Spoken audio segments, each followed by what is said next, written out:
అబ్బబ్బబ్బబ్బా! ఎంత బాగా చేశారో మా ఊర్లో పండుగ. మొన్న వీడియోలో చెప్పాను కదా! మా ఊర్లో 2 పండుగలని చెప్పి. పైడితల్లి అమ్మవారి పండుగ ఒకటి, ఇంకొకటి మరిడిమాంబ అమ్మవారి పండుగ.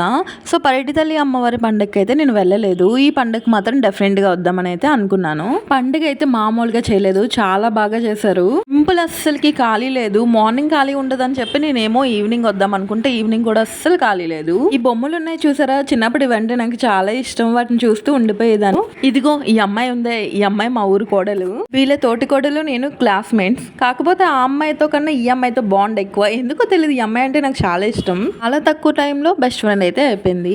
సరే పండుగ చూసేయండి. చూసారా లైటింగ్స్ అవి ఎంత బాగున్నాయి కదా, నాకైతే చాలా బాగా నచ్చాయి. వెళ్ళలేదు, అస్సలకి వెళ్ళలేదు వీళ్ళ దగ్గరికి. ఈసారి ఎక్కడ పైకి వచ్చేస్తారనే భయం. ఆగండి, ఇక్కడ వరకు వీడియో చూసారు కదా, సో అమ్మవారిని కూడా చూపించేస్తాను, చూసేయండి. చూడండి అమ్మవారు ఎంత అందంగా ఎంత చక్కగా ఉన్నారో కదా. వీడియో నచ్చినట్టయితే లైక్ చేయండి, షేర్ చేయండి, సబ్స్క్రైబ్ చేయడం మర్చిపోకండి. Thanks for watching.